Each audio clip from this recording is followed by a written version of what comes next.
sedikit info dari film Azab Juragan Tanah Jahat, mayatnya terseret ulti Kaditos.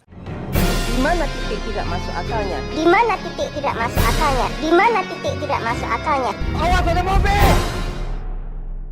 Pada suatu hari, janda satu anak bernama Saidah aka Black Windows ini didatangi oleh Juragan Tanah bernama Hakim dan istrinya bernama Ella. Kedatangan mereka ke sana karena Black Windows ini memiliki hutang tanah yang belum dilunasi. Ya biasalah kehidupan di Indonesia. Kala itu Saidah dibawa ke tempat kerja si Hakim untuk bekerja tapi nggak dibayar. Lalu kata-kata inilah yang keluar dari cangkem Pak Hakim. Kalian awasi dia jangan sampai dia kabur. Lah, gimana bisa kabur? Bukannya kalian satu kampung? Terus udah tahu rumahnya lagi? Ya ambil sisi negatifnya aja kali, siapa tahu Saidah bisa buka portal terus pindah universe. Keesokan harinya, si Hakim didatangi oleh Ibu Tuti, di mana beliau ini dengan baik hati berniat membagikan sembako gratis ke para warga kampung Asgardian ini. Tapi dengan cara menyuruh Hakim dan istrinya yang membagikan. Namun apa daya, bukannya sembako gratis yang dibagikan, melainkan Hakim malah memasang tarif untuk sembako itu. Dan anehnya di sini, Hakim hanya berdiri di dalam halaman rumahnya. Entah dari mana ini para warga bisa bermunculan tiba-tiba sudah ada di dalam halaman rumah si Hakim. Karena secara logika, kalau kita diam di dalam rumah nggak mungkin kan tiba-tiba ada orang gitu masuk nyelonong. Lagian ini bagian sembako loh. Kalau diam di dalam rumah aja mana mungkin dilihat warga kan? Tadi kan udah dibilang, namanya juga warga Asgardian. Tinggal buka portal Bifrost aja ya langsung pindah tempat. Kemudian saat Hakim datang ke masjid, di sana ada salah satu warga yang langsung tanpa basa-basi meminta sumbangan ke si Hakim. Kala itu Hakim pun memberikan Rp500.000 sebagai sumbangan. Alhasil, mulut istrinya yang sudah disetting sekencang Ninja H2R langsung membacot ria ke si Hakim. Pokoknya aku nggak mau tahu. Kita harus cari gantinya. Aku aja. Gimana kalau kita buka akun micet lagi? Keesokan harinya, para warga sudah mengetahui sifat licik dari si Hakim yang menyuruh mereka membayar untuk sembako gratis. Alhasil, Hakim dan Ella pun mulai pusing karena udah nggak bisa dapat keuntungan dari penjualan sembako itu.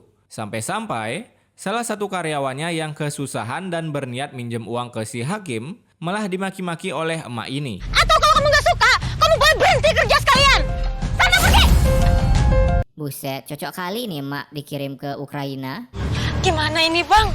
Karyawan-karyawan kita sudah pada berhenti kerja. Gimana ini bang? Karyawan-karyawan kita sudah pada berhenti kerja. Lah, perasaan dia sendiri yang nyuruh loh. Giliran dituruti malah ngedumel. Dasar emak-emak. Singkat cerita, dalam perjalanan pulang, ketemulah Hakim dengan Saidah, di mana Hakim ini langsung ingin menangkap Saidah, tapi dengan kekuatan Shinra Tensei, Saidah pun secara easy peasy mendorong mereka berdua. Setelah sekian jauh melakukan jogging pagi, entah apa yang ada di pikiran Saidah, ia malah menuju ke arah jurang, dan karena terjebak, Ella pun dengan sangat-sangat sengaja mendorong anak Saidah hingga jatuh terguling-guling sampai menjadi risol. Tapi anehnya, tanpa luka sama sekali dan dengan wajah menahan tawa, Oji pun bisa-bisanya dinyatakan sudah meninggoy. Nah dari sini karena pengorbanan anak Saidah, Hakim dan Ella pun berhasil mendapatkan Soul Stone. Singkat waktu, setelah Oji selesai dimandikan dan dikafankan, para emak-emak di sana pun melantunkan ayat-ayat sucinya untuk si Oji. Kemana Pak Ustadz ya? Apa sekarang Ustadz udah di-ban? Tunggu sebentar lah, ini dia ustadznya. Mana mungkin ustadz bisa di-ban? Beliau kan penguasa universe. Tapi kok Ustadznya mirip Bruno Mars ya? Waktu ngakos di Nganjuk. Shh, tak lama kemudian dengan santuy dan tanpa rasa bersalah, datanglah si Hakim dan Ella ke sana. Tapi para warga nggak tahu kalau mereka dalang dari kematian Oji. Kemudian setelah Oji dikubur dan di giveaway ke surga, dalam perjalanan pulang tiba-tiba muncul lagi ulti dari Minotaur dan Eudora. Tapi kali ini ditambah dengan skill Vale, di mana kombinasi combo ini menyebabkan batu yang terbuat dari gabus ini menggelinding dan mengenai Hakim. Batu nabrak Hakim terus sound efeknya kaca pecah. Jadi selama ini Hakim manusia kaca. Di sisi lain, Ella yang tak tahu harus acting gimana, ia pun memaksakan menggelindingkan dirinya yang padahal saat itu ia berada di dataran yang emang datar. Setelah selesai kombinasi combo itu, Pak Ustadz dan yang lainnya pun kebingungan karena kehilangan Hakim dan Ella. Pak Ustadz, itu Pak Hakim terjepit batu. Lah, semua orang juga bisa lihat itu Pak. Lagian itu di depan mata loh. Pakai bertele-tele lagi. Kemudian saat Hakim dan Ella akan dilontong, Coba kalian lihat dan denger deh. Susah sekali untuk diangkat, Pak Ustadz. Yaelah Pak, itu Bapak bukan ngangkat tapi nyentuh doang.